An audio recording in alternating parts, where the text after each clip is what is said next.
This is the King Chasing Podcast. Here's your host, Richard Martin.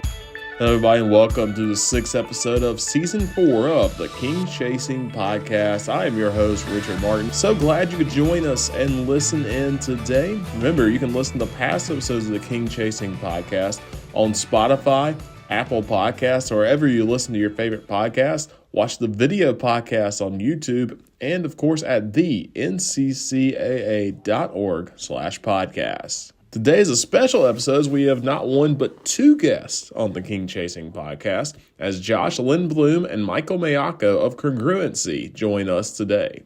Josh Lindblom is a former Major League Baseball pitcher, as he was drafted in the second round of the 2008 MLB draft by the LA Dodgers, seeing time in the majors with the Dodgers, Philadelphia Phillies, Texas Rangers, Oakland Athletics, and Milwaukee Brewers. Lindblom also played in the South Korean KBO League for the Lotte Giants and the Doosan Bears, earning KBO MVP after going 20-3 with a 2.50 ERA and 189 strikeouts over 194 2/3 innings in 2019 with Doosan. Michael Maiocco, meanwhile, is a former pitcher for Flagler College in St. Augustine, Florida, where he finished his collegiate career with a 21-10 record, 203 strikeouts, and pitched a pair of complete games for the Saints in 203 1/3 innings of work. Maiocco also had a short stint with the Florence Freedom of the Frontier League in 2017 and coached the Israel U18 baseball team of the 2021 U18 European Baseball Championship in Macerata, Italy. After their playing careers ended, Josh and Michael have started Congruency, which focuses on enhancing mental and emotional skills for teenage professional athletes,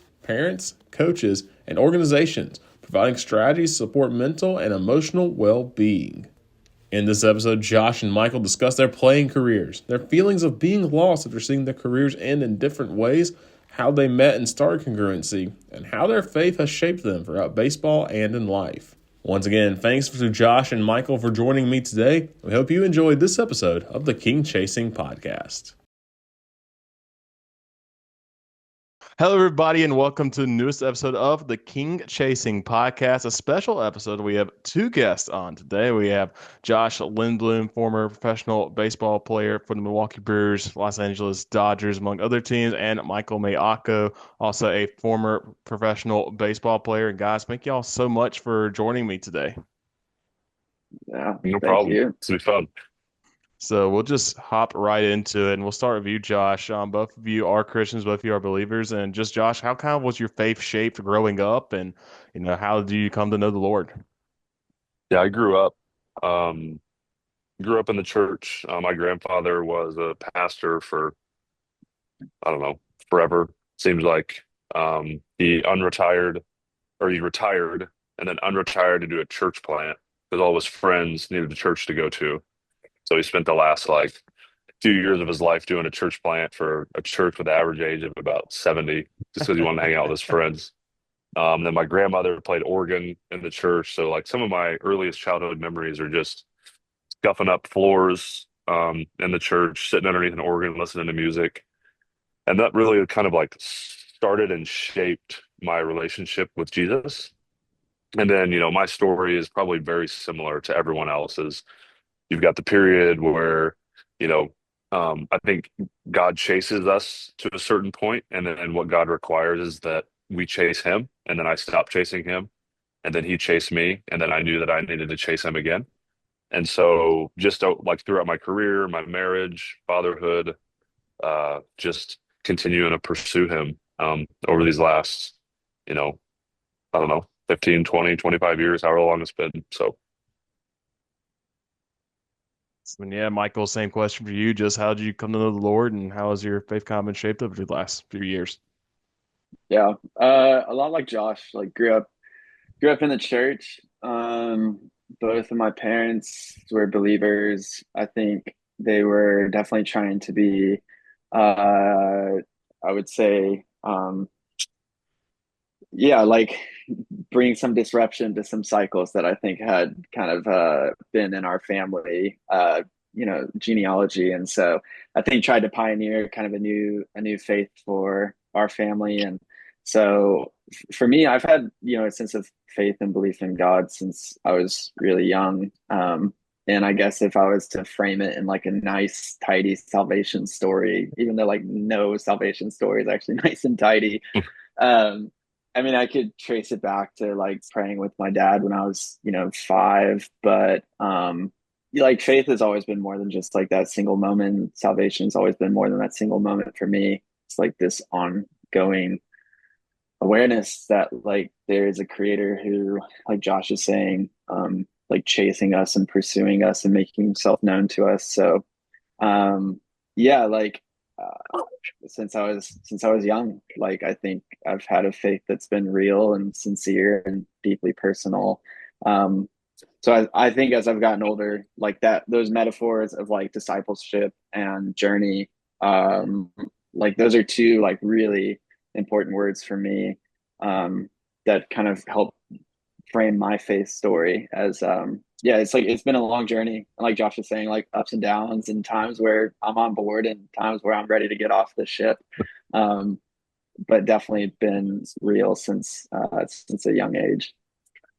That's awesome. And of course, both of you played baseball, and both of you played baseball for a long time. Josh, we'll start with you. How'd you just fall in love in the game of baseball and start playing? Yeah, just throwing socks into the couch when I was 3, 4, 5 years old. Any baseball game that was on TV when here in Indiana, uh, I don't. I'm not a Cubs fan. I'm not a White Sox fan, and partly that's my childhood, as I watched them so much. So in the Midwest, when WGN was what the Cubs and White Sox were on, it was like before I'd go to bed at night, I'd watch the White Sox. I'd wake up in the morning in the summertime, I'd watch the replay of the White Sox game the night before, and then the Cubs would come on at about 1. Then I'd watch the Cubs game, and it was just like this cycle every single day. And I don't know how many innings that I threw at the sock into our couch. Um, but I just loved facing hitters. Whoever was on TV, I was facing. The couch cushion was my strike zone, and I had stats and I had everything else. And I mean, really honestly, that's where my love for the game started. Awesome. And how about you, Michael? Yeah, I mean, as early as I can remember, my dad got me introduced to it. I think when, yeah, I mean, every photo of me as a child, I think I have like a glove or a bat or a hat or something like that. My older brother played baseball. So huge part of my childhood, I would say like falling in love with the game. I my journey with baseball is kind of falling out of love with it. So I would say I started in love with it from a young age. And then I think yeah, over time, my relationship with baseball changed. So I would say there was a gradual shift from this just like child loving baseball and yeah, like seeing people on TV and wanting to do that, to then this thing that it's where I felt noticed and praised and sort of it was weird to like all of a sudden this thing that I loved, uh, it was actually just something that I felt noticed by people and started to fall out of love for it. So kind of like reversed. Yeah, I don't know if I fell in love with the game, you know. And so we'll kind of continue with that, Michael. I know, we know each other because for Pull Back the Curtain, worked together for a year at a summer league baseball team, Florence, South Carolina, Florence Red Wolves when you were playing at Flagler. Yep, Wolves up forever. um, and, after that, you did have a small stint with an independent league team up in Florence. Just kind of, what was the experience like, playing at a smaller school and then, you hear the stories about indie ball and about guys trying to make it or trying to hold on to careers. What was kind of your experience with that whole process of summer league and indie ball and just at the time thinking, maybe trying to make it and trying to get toward the major leagues? Yeah, I definitely had like that unconventional route. I think through like my whole career, like just playing out a church league growing up, like I couldn't break a window when I was like in ninth grade, like I'm just so undersized and stuff. And then actually Flagler was like the only D2 spot I was offered. The rest were D1, but I wanted to study art in college, and it was the only college that it kind of worked out where I could make studio times work with that.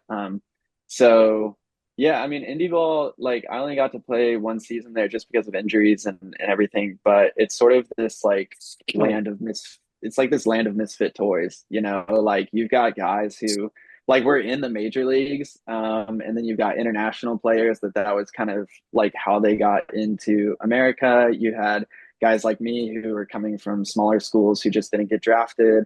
Um, I mean, indie ball, like the talent level, like I was in the Frontier League and had some offers in like the American League and um or the Atlantic League, and yeah, I mean, like super talented players. I think just as the minor leagues have kind of shrunk, like the talent in those leagues is crazy, and it's a grind. I think something I learned with like indie ball and minor leagues, and Josh can probably speak into this, is like um, yeah, unless you like hit it big on like a signing bonus or something like that, like I sort of realized that like most of these guys are either like trust fund babies or like sponsored by their wife or girlfriend or parents still, because you're making like I think my first contract was $600 a month, and people would be like, "Let's go out to dinner, like let's go to the movies," and you're like, like I have no money.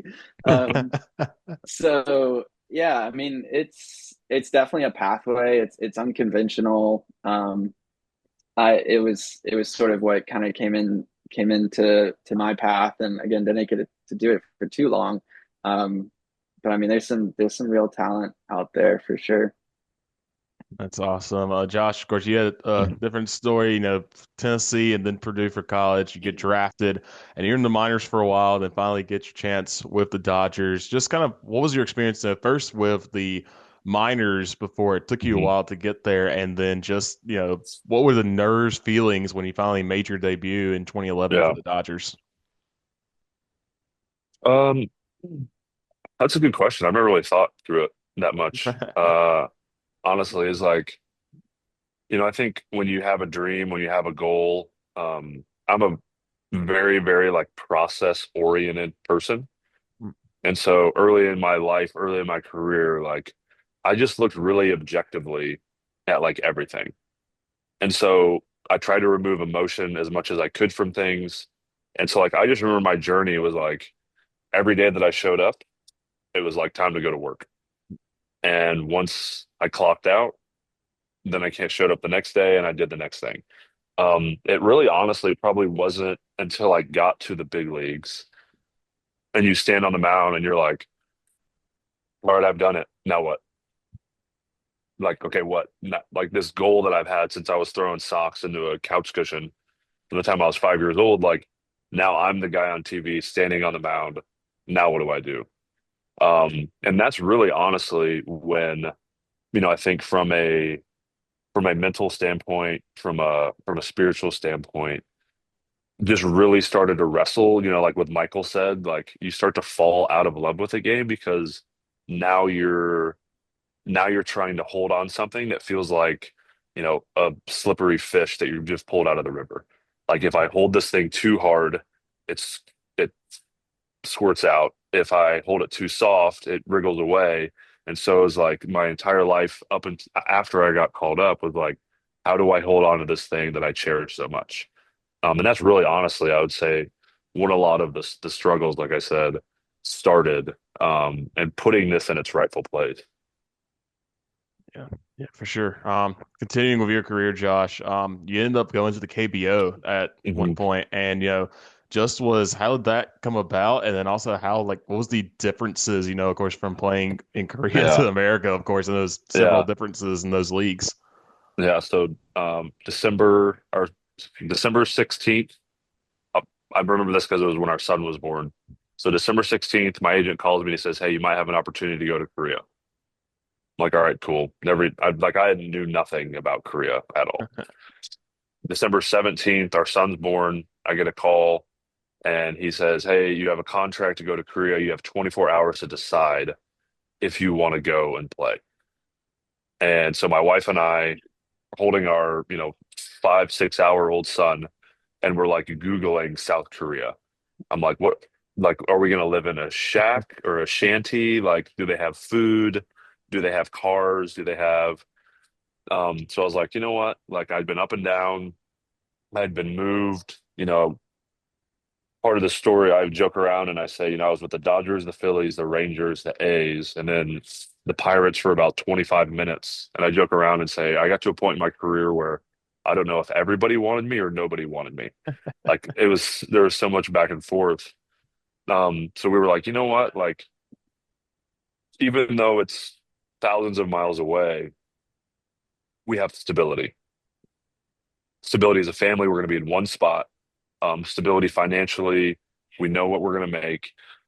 Even though we've got a daughter that's about a year and a half and now a son that's newborn, like at least we get to be together as a family and we don't have the travel.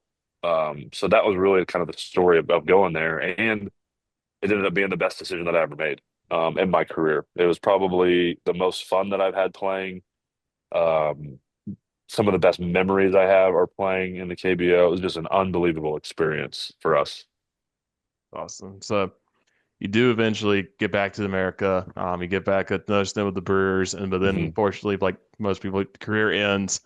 Yeah. And this is really for both of y'all. I'll start with you, Josh. When did you kind of decide it was time to hang it up, and what were kind of the feelings you processed during that time? Yeah.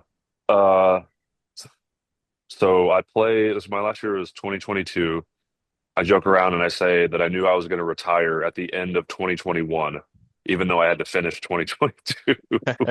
Um, and throughout my entire career, I always wanted to make the decision. Like I wanted to be the one that go in and say, "Hey, like you aren't going to take my uniform from me. I'm going to give you my uniform, and I'm going to make this decision." And it got to the point, my last year, I was healthy. I threw the ball well. I had offers to come back and play, but I was like, you know what? Like the most important thing right now is like I just want to be dad. My kids weren't with me my last summer playing. They were in school. They were doing their own thing, and like my decision was a family decision. Uh, and I could have like Michael said, I could have ended up like one of those misfit toys where it's just like I see it over and over where guys keep hanging on, keep hanging on, keep hanging on. And it's like I've got a wife, I've got four kids at home. I'm like, man, I just want to be there for them. And so that was kind of the decision. But going back, like there are emotions you need to process because it's what I've done my whole life. And we can get into that later because it's a lot. Probably do a whole other podcast on that. But yeah, that's kind of the story, the decision to stop playing. And Michael, for you, I know you had the infinite chance, and then unfortunately, at just some injuries. Was it just kind of Yeah. one of those where one injury happened, you said that's enough, or was it one of those where you just kind of go through a couple of things and finally just decide your body just decided for you? Yeah, I mean, I was super healthy, like literally whole career, like never dealt with it. And then like my senior year of college, started to experience some different spasms and some different pain. And then like near the end of my senior year, I mean, I was like really struggling to like straighten my legs, like feel my toes, sort of things. I had a lot of nerve kind of stuff, and didn't get drafted. Still was just like grinding it out. Like, no, I'm going to play pro baseball, and like sign independent league. Like I played for a couple of weeks and I get released because my velo is tanked, and um, I'm just like in so much pain at that point. I go see a specialist, get diagnosed with like degenerative disc disease. I've just got so much stuff that's kind of built up, and to where yeah, like I had a spinal doctor basically be like, if you want to walk when you're older, you have to stop playing right now.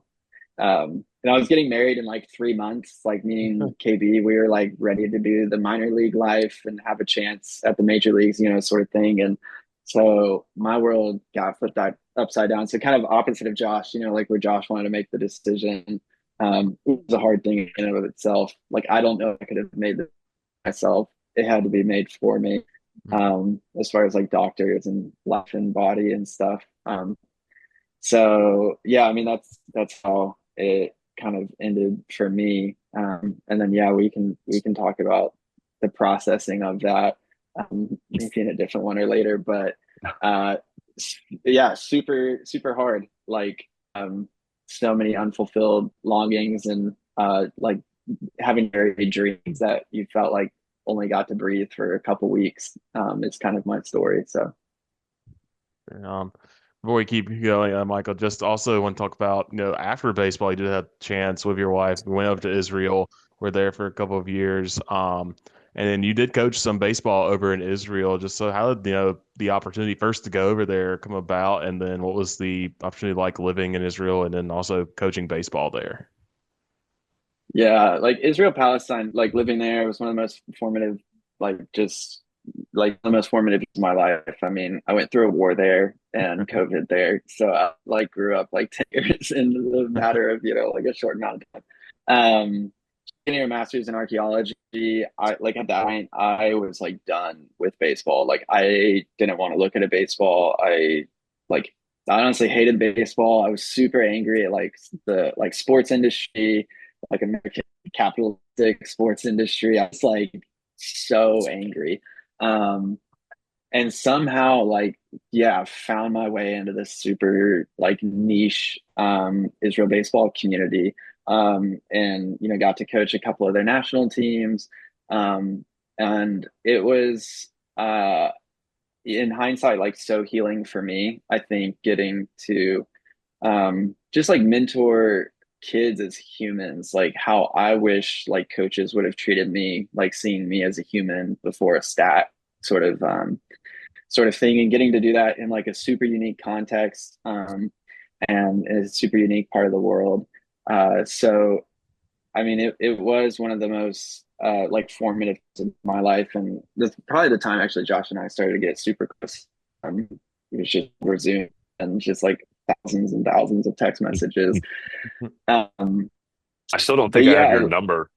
yeah, Like I your think you number, get my it's just your email. Because it's when you just went my over there, iMessage. it's just your Yeah, iMessage. So I'm like, I don't we've want to ruin our thread. we've changed yeah, we've changed numbers so many times, but experience, and I think like I always wanted to play. I never wanted to coach, really, and so I think it was a great opportunity to coach. But I think guys maybe know, guys and girls know if they want to coach or not, and I always kind of knew like really into the coaching thing, but it was just a super niche, really full time of life where I got to like close out a chapter in a really redemptive way.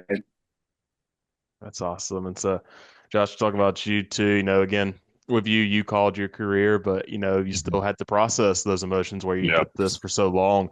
Was there just a time where it kind of hit you and you kind of had to talk to God a little bit about why now, why my career in now, and how did it not turn out? Did you think it not turned out the way you thought it would, or overall, what were kind of the emotions you had to process when you first finally hit you that you were retired? Yeah. Yeah. I mean, talking to God a lot during my last year, and I had the luxury of like knowing that it was going to be.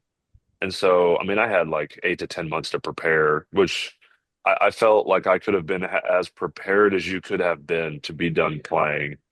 And even then, it was like still hard. Right. Um, but like all those questions of like, where, Lord, where or what's going to happen next? Um, how are you going to use the last 25 years of my life and have shaped me? How are you going to use that in the next stage? And just really like being open to some of the hard questions, hard feelings. There's a lot of research that's done on transition and sport transition specifically. And I think Roger Federer in his he has a quote that he says, an athlete dies twice, the day that their career ends and then the day that they ultimately die. And so there's a lot of research that shows like an athlete when they stop playing, like you are dealing with in a way like the grief process of the death of something. And so, but when we read the scriptures, like the way to life is through death.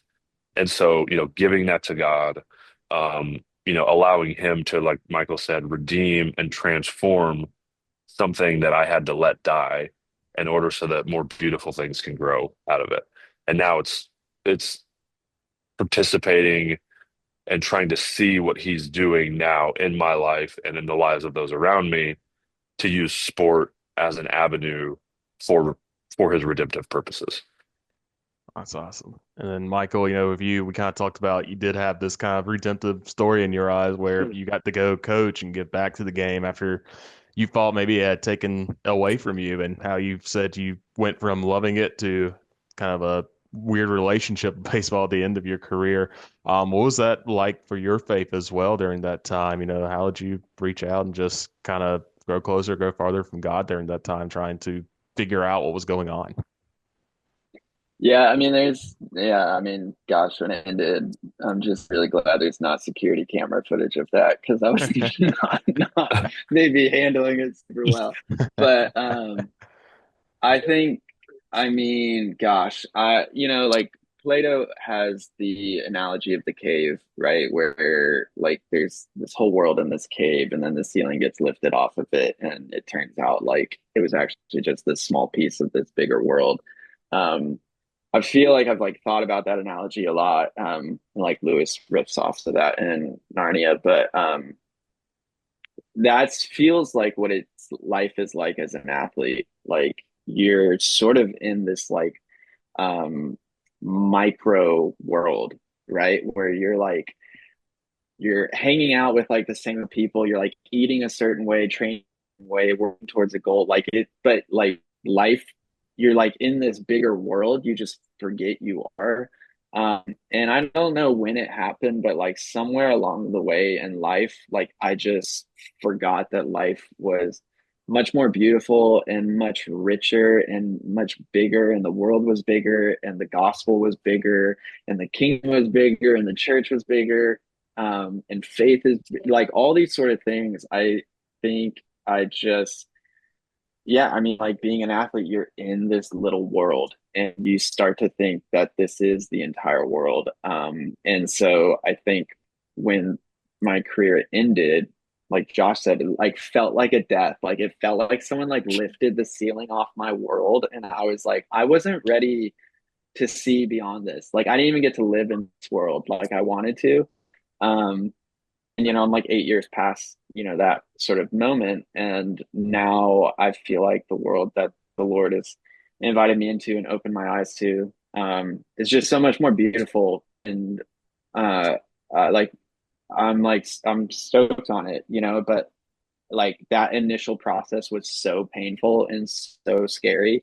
Um, but that's the best analogy I could give. And like I love what Josh said. It really felt like a death. And it was like the scariest thing. And like I never imagined my life past retirement. Retirement just happened to me at 22. So I'm like 22, like I haven't even thought like life could exist past baseball or sports. And then all of a sudden I have like hopefully like 3/4 of my life or however much life ahead of me that I haven't even thought about. Um, and I thought it was going to be pale and sad and smaller, and it turns out like in the Lord's goodness it is so much bigger and more beautiful. And Awesome. Michael brings up a great point right there too, is like in all the unknowns in sport, the only known thing is that your career is going to end one day. Hmm. Yet it is like the least talked about thing in all of sport, because I think a lot of people think that like if I focus on the end, then that's going to take away from everything that I do now. And really, like if you start at the end and then work backwards, it's like every day you show up to a field or a court or a pitch, if you're in Europe, is like you're one day closer to the end of your career. You're not getting further away from the end of your career. You're getting closer to the end of your career, whether that's 1 year, whether that's 5 years, whether that's 10 years. And so a lot of the work, I think, is getting athletes to change their perspective and be like, all right, in light of the end, how do I live now? How do I go about my sport now? Because that's coming. Um, so I need to focus on what's happening now to be ready for when that ultimately does happen. For sure. For sure. And so then just want to move on. Just kind of how did y'all two get in contact with each other, especially Michael, you were thousands of miles away on the other side of the country. How did y'all just kind of get in contact with each other and kind of plant the seeds for congruency and just how everything got in order? I mean, it's like every great relationship. It started on Instagram. So Yeah, seriously. Josh DM'd me, and he DM'd me about doing some artwork for Monroe's, like a fundraiser for Monroe. And it was funny. I saw his name pop up, and like I grew up a huge Dodgers fan. I was like, I think I know this. Like, I think he was on my MLB The Show team growing up. Yeah, and um, so yeah, like we talked. He wanted to jump on the phone and talk about like the project together or whatever. We talked for it for like 2 minutes, but then talked for like an hour about just like faith and sport. And I think we both were super entrenched in like sports ministry and like all the kind of messaging that comes with that. And I like both expressed this sort of dissatisfaction with I think just the way that like we had been ministered to, the way we had thought about sport, and like we even like we processed Joshua 1 together on that first call. Like I was processing like what is it to be a Christian athlete, and you're just getting like beat by people like God at all, and you're like doing your best to represent him on the field. Like, why aren't you successful? And then you brought up like Joshua 1 to me, and I was like, all right, this dude is like thought about this. Like he's not you're just like let go and let God sort of like Christian athlete. So yeah, I mean we literally texted and FaceTimed, and we have a mutual friend Tyler who's like probably both of our best friends that yeah, we just stayed in touch. So that's kind of like where it Yeah. all started. And then I would say Josh, you can Yeah. No, I mean, jump in. Michael had a birthday recently, and I wrote him a little letter, and what I said was, sometimes we get to pick our friends, other times our friends pick us, but the best friends are the friends that God chooses for us. And like I think that's like a testament to God's grace in our lives is that, our friendship, like he said, started over a t-shirt design for our daughter. We were doing a fundraiser. She was born with a congenital heart defect and wanted to like honor what, just her story, but do that in an artistic way. Michael knows this. Like I don't have an artistic bone in my body. And so our conversations are usually Michael taking my mind and figuring out how to design it in some way, shape, or form. Um, but yeah, that's, like he said, what's crazy about our relationship too is I need to think of a timeline, but we were not physically in a room together until probably like we met. Monroe was born in 2016, and it probably wasn't until 2021, maybe With the Jacksonville? Jacksonville, Yeah, like I think so. 2021. So Yeah. 6 years. And like I would say over those 6 years, he became one of like my closest friends. Like just over text message, over Zoom, over conversations like this. Like, we've got some like epic Zooms that I wish we would have recorded. But they'd be gold. But yeah, 2021 was the first time we were together. And it was like we had known each other our entire lives. And so that goes back to what I said earlier about like when God chooses your friends for you, something like there's something magical that happens. Awesome. And so during those conversations, of course, it leads to congruency, which is kind of informed.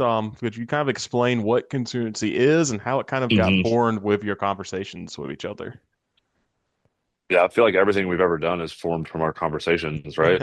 I mean, just Yeah. ideas that we've thrown Yep. out and hopes and desires. Um, I think if I think of like origin story here, uh, congruency was birthed, go back to the dissatisfaction that Michael felt. Um, the dissatisfaction and the loneliness that athletes and people face on a daily basis. And how do you come alongside of people when they're walking the same story, living the same story that you have lived, and help them begin to see that what they're going through is a context of formation and discipleship, like Michael said. And so it's like, how do you take sport? How do you take business? How do you take any of these other avenues and reframe them in a way to say, hey, There's never a time God's not been working. So the question isn't if he's at work, but how is he at work? And then how do I participate in that? So that's really kind of, I would say, you know, walking alongside guys and girls as they live their lives. Because like Michael said, like discipleship, to steal Eugene Peterson quote, is a long obedience in the same direction. And so how do you meet people in the specific developmental phase that they're in and help them see how God is shaping and forming them? Sure, for sure. And then, yeah, so with congruency, was kind of, and both of you can answer either one, what's kind of the goal with congruency to just kind of help athletes as, maybe they transition, knowing they're maybe they don't get to the pros, or maybe that see that there's something, that there is a life outside that God has for them outside of their sport. hmm Michael, you want to hit it first, and then I'll. It's I Yeah, yeah. It's super interesting. I think Josh and I like something that I found like I like in my mind, and like you are like Josh, like very successful and did all the things that I like always aspired to do as a kid in the sport. And I was maybe a few years ahead of you as far as like transitioning out of baseball, but we both found ourselves like asking the same questions. And that was super like enlightening for me, just realizing like, hey, like here's someone who literally did all the things that I wanted to do. And yet we have both found each other like literally asking ourselves the same question of like, what's next? Where is God? How has he, how am I designed? Like, what is next? Like, who am I outside of like statistics, and who am I now like outside of a performance based sort of Mhm. platform? Um, we sort of found each other like asking these same questions, and like I said, like have a couple of mutual friends also from pro baseball world that all I think a couple of us like a few steps ahead in certain areas and stuff, but all sort of like journeyed through this process together, and then also just like really believe in the equipping that I think different education resources can bring. So got certified in coaching, and actually studied these things, so we're not just like a kind of like like life gurus, but have like no credibility behind us. So yeah, like kind of like walked through it and are now I would say like living in that abundance together, and just being like there's so many people who are walking through this but don't have someone to walk through it, and just want to come alongside them. Yeah. And it's, Michael mentioned the identity piece. And like the more I've been around people, what's interesting is like you mentioned athletes, but like I thought I'd only ever work with athletes, but like the people that God has brought us, business leaders, um, parents of athletes, coaches, like I think everything boils back down to this like identity. Who are we? And it's really, I told somebody this weekend, I was like, there's really three questions that I always come back to with people. It's what story are you living? What identity is getting elevated? And then whose voice is the loudest? And it's like we can spend every single time that we talk on those three questions. And so, like, helping people sort through all of this stuff that, like, our culture, our society is trying to tell you that you need to find your value and your worth and what you do, what you have, what you produce, or what others say about you.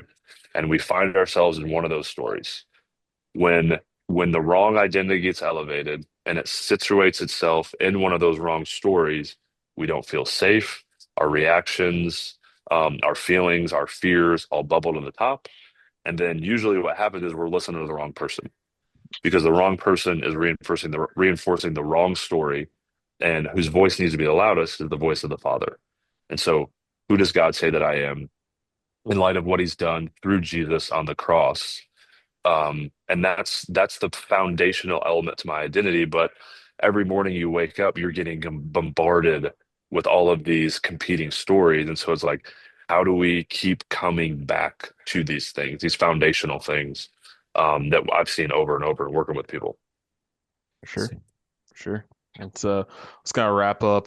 Just one little thing. We have, of course, in NCAA, we have multiple student athletes. Some just ended their seasons a couple of weeks ago if they were playing basketball. Some were deep in their seasons with baseball, softball, track and field, men's volleyball, and those seasons will be coming to an end at some point. For some of them, that's the last time they're going to be on a field where they will not go professional. They will not have the professional careers or dreams. But just what like some advice you may have for student athletes who maybe they have already realized that okay, this is ending soon, or that this has already ended. Just how they can stay afloat and just kind of see the life and see the light for life after sports.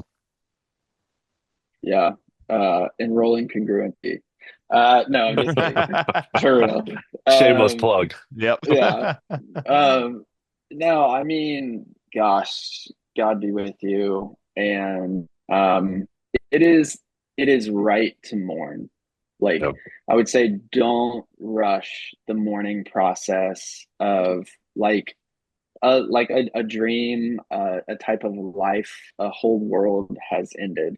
And we live in like a neck breaking speed sort of world. Like we don't like to mourn.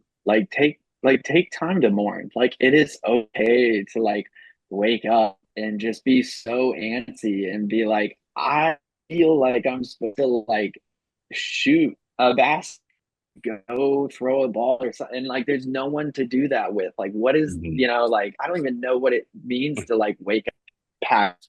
Like, it's a whole nother world has started. And that can come a lot of sadness. And so I would say, like, don't try and shortcut that mourning process. But with that, like, don't do it alone. Mhm. Like we should never mourn alone. Like thankfully, like Josh and Tyler for me, it's always felt like Josh has been a couple of steps ahead of me, and Tyler has been lateral to me. And they've been like my closest friends through just this process. So I would say like find someone lateral with you that's like kind of going through the same thing, and then find someone like a couple steps ahead of you who can kind of coach you through the process. And I would just say like last thing, like God's will for your life doesn't end with your career.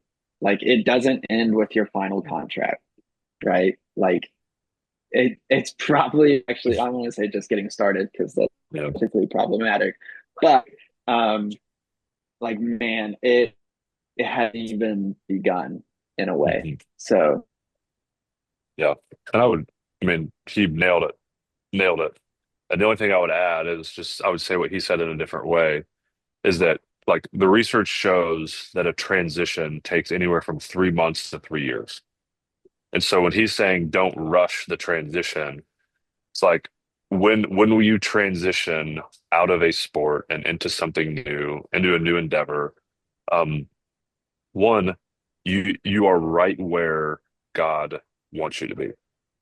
You're not early, you're not late, you're right on time. Like you're always on time. And then, the last thing of that is most people's focus when when they transition out of a sport is to get out of it as quickly as possible. And what God wants is he wants you to to get into you everything that he needs to teach you through that time. So it's a learning period. It's a time of reflection. It's a time of growth. It is not a bad thing. It is a good thing. And so that would be my advice is like sit and wait and just be patient because God is doing something that, I mean, you have no idea what might come out of it. Awesome. Well, guys, thank you so much for joining me today. One last thing, if those who want to get involved with congruency, where can they find out how to get involved and how to get started? Yeah, congruency.co is the website. And then on that website, we've got a little free assessment there that anybody can take and get some results really quick to figure out. It assesses four core pillars of leadership development over the course of somebody's life. And in about 7 minutes, you can figure out exactly what's going on under the surface and in your life. And it's just been a really cool tool to use with people as they've started to navigate where they're at. Awesome. Sounds great. Well, guys, thank y'all so much for joining me and, good luck with congruency and hopefully, thank y'all so much for everything that y'all have done. Thanks for joining us today. Yep. Thank you. thank you. Thank you for tuning in to this episode of the King Chasing Podcast. I want to thank Josh and Michael once again for joining me. To find out more information on congruency, you can head over to congruency.co. Don't forget you can watch other episodes of the King Chasing Podcast on YouTube and listen at theNCCAA.org/podcast or on Spotify, Apple Podcasts, and wherever you listen to your favorite podcast. Thank you for tuning in and hope to see you in our next episode.